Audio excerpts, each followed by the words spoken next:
அன்பானவர்களுக்கு வணக்கம். நம்ம ஒன்றா இருக்கணும் சீரியலில் நம்ம முருகனும் இந்திராவும் முதல் முறையாக சந்திச்சிட்டாங்க. ஆனால் நம்ம முருகனுக்கும் இந்திராவுக்கும் ஒத்தே போகாமல் இருக்குது.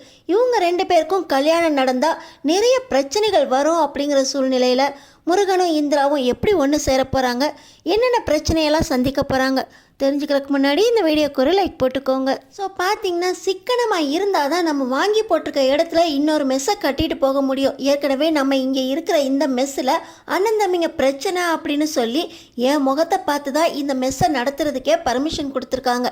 எப்போ நம்மளை விரட்டி விடுவாங்கன்னே தெரியாது.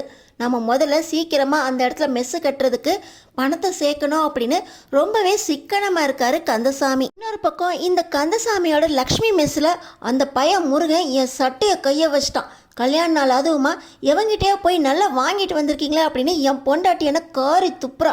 முதல்ல இந்த லக்ஷ்மி மெஸ்ஸை இடித்து அவங்க எல்லாத்தையுமே வெளியே துரத்தணும் அப்படின்னு அந்த கஸ்டமர் பிளான் போட்டு அவங்க மச்சான் மூலமாக லக்ஷ்மி மெஸ்ஸை காலி பண்ணுறதுக்கு ஐடியா பண்ணிட்டாங்க. அந்த மச்சானும் நீ கவலையை விடுமாம்மா, நான் அந்த லக்ஷ்மி மெஸ்ஸை காலி பண்ணாமல் விட மாட்டேன், நீ சொல்லிட்டேல நான் கேட்காம இருப்பேனா அப்படின்னு அந்த மச்சாங்காரனும் லக்ஷ்மி மெஸ்ஸை நம்ம கந்தசாமி காலி பண்ணுறதுக்கு பிளானை போட்டுட்டாரு. இதுக்கிடையில் சிக்கனமாக இருக்கணும் அப்படின்னு சொல்லி இந்த கந்தசாமி பொண்டாட்டி மருமக தன்னோட பையன் அப்படின்னு எல்லாருமே கிச்சனில் போட்டு வாட்டிக்கிட்டு இருக்காரு. சண்முகம் ஒருத்தன் தான் நான் படிக்கணும் அப்படிங்கிற பேரில் காலேஜுக்கு போய்கிட்டு இருக்கான். கடைசி பையன் கார்த்தி படிச்சுக்கிட்டு இருந்தால் கூட கிச்சனில் தான் வேலை பார்க்குறான். இந்த மெஸ்ஸை விட்டால் வேறு கதியே இல்லைன்னு நம்ம பிள்ளைங்க கிடக்குதுங்க. அதுங்களும் காலு கிடக்க காலையிலேருந்து ராத்திரி வரைக்கும் உழைக்குதுங்க அப்படின்னு லக்ஷ்மி இந்த கந்தசாமி கிட்ட நம்ம பிள்ளைங்களும் உழைக்கிறாங்கப்பா அப்படின்னு புரிய வைக்கிறாங்க. நீயும் காலையிலேருந்து காலு கிடக்க அந்த வேகாத வெயிலில் அடுப்புக்கிட்டேயே நிற்கிறியே, உனக்கு இந்த மொழி வலி வேற எனக்கு தெரியும், நீ காலை நீட்டு, உனக்கு இந்த தைலத்தை நான் போட்டு விடுறேன் அப்படின்னு சொல்ல, நானா காலை உங்கள்கிட்டயா அப்படின்னு லக்ஷ்மி பதறாங்க. நான் தானே தினம் உனக்கு தைலம் போடுறேன், என்னமோ புதுசாக போடுற மாதிரி பயப்படுற அப்படின்னு சொல்லி லக்ஷ்மியோட காலை தூக்கி தான் மடியில் வச்சு கந்தசாமி தைலம் போட்டு விடுறாரு. ஆனால் லக்ஷ்மிக்கு பிள்ளைங்களுக்கு ஃபேனு கூட இல்லை. இந்த சண்முகம் வேற இருக்கிற ஒத்த டேபிள் ஃபேனையை அவன் பக்கம் திருப்பிக்கிட்டு தூங்குறான் அப்படின்னு இருக்கிற ஜன்னலெல்லாம் திறந்து விட்டு கார்த்தியையும் முருகனைக்கும் காற்று வர மாதிரி ரெடி பண்ணி விட்டு ஃபேனையும் சுத்த விட்டுட்டு போகிறாங்க. ஒரு சீலிங் ஃபேன் வாங்கி போடுங்க அப்படின்னா வாங்கி போட மாட்டேங்கிறாரே மனுஷன் அப்படின்னு லக்ஷ்மி கந்தசாமியை திட்டிக்கிட்டு இருக்காங்க. அடுத்த நாள் பார்த்தீங்கன்னா சரஸுக்கு ஒரே தலைவலி வந்துருச்சாடி. தலைவலி உனக்கு மாதத்துக்கு 2 தடவை இந்த தலைவலி வந்துருச்சுன்னா போதும், நீ பாட்டுக்கு சாயந்தரம் வரைக்கும் வலி வலி வலின்னு படுத்துற, நீ ஒழுங்காக ஆஸ்பத்திரிக்கு போயிட்டு வா அப்படின்னு சொல்லி குமரனை சரசுவோட அனுப்பி வைக்கிறாங்க. என்னம்மா மருமகளே, காலையிலே கிளம்பிட்ட, மறுபடியும் உனக்கு தலைவலி வந்துருச்சா, எந்த ஆஸ்பத்திரிக்கு போகிற அப்படின்னு கேட்க இவங்க ஹாஸ்பிட்டல் பேரை சொல்கிறாங்க. அங்கெல்லாம் போகாதம்மா, இப்போ ஜிஹெச்சில் கைராசியான டாக்டர் வந்திருக்காராம், ரொம்ப நல்லா பார்க்குறாராம் அப்படின்னு இந்த கந்தசாமி சொல்ல, அப்பா அவங்க தலை வலிக்குதுன்னு சொல்கிறாங்க, நீங்கள் எதுக்கு ஜிஹெச்சுக்கு போக சொல்கிறீங்க அப்படின்னு முருகன் மறுபடியும் சண்டைக்கு வராரு. ஆனால் கந்தசாமி நான் என்ன அதுக்காக சொல்கிறேன், இப்போ வேறு தலை வலிக்குதுன்றா, ப்ரைவேட் ஆஸ்பத்திரிக்கெலாம் போனால் கூட்டமாக இருக்கும், நேரம் ஆயிரும்ல, ஜிஹெச்னா ஈஸியாக போயிட்டு வந்துடலாம், அங்கே நல்லா பார்க்குறதா வர பேசிக்கிட்டாங்க, அதனால தான் சொன்னேன் அப்படின்னு கந்தசாமி இந்த முருகன்கிட்ட சொல்லிக்கிட்டு இருக்க.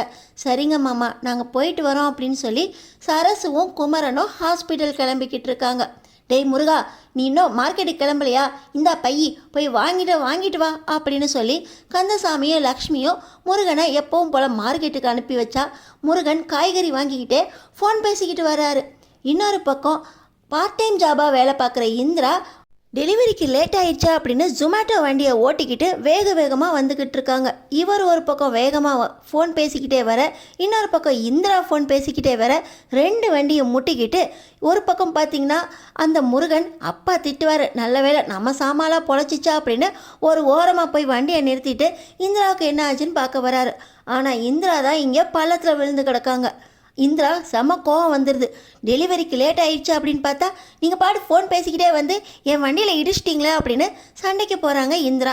என்னம்மா வண்டியை வேகமாக ஓட்டிகிட்டு வந்து என் மேலே இடித்ததோடு இல்லாமல் என்கிட்டே நீ சண்டைக்கு வரியா, தப்பெல்லாம் ஓ மேலே தான், ஓ அவசரத்தை வண்டியில் காட்டினா அந்த வண்டி கவுத்து விட்டுருச்சு, நான் என் வண்டியில் என் வேலையை பார்த்துட்டு போய்கிட்டு இருந்தா என் வேலையை நீ கெடுத்துருவ போலையா அப்படின்னு இந்திரா கூட இங்கே முருகன் சண்டை போட்டுக்கிட்டு இருக்க. இன்னொரு பக்கம் பார்த்தீங்கன்னா முருகனுக்கு நல்ல மனசு. இந்த லக்ஷ்மி மெஸ்ஸை நம்ம வாங்கின இடத்துல கட்டிட்டு இந்த இடத்த காலி பண்ணிட்டு போனோம் அப்படின்னு அப்பா கந்தசாமி சொல்லியிருக்காரு.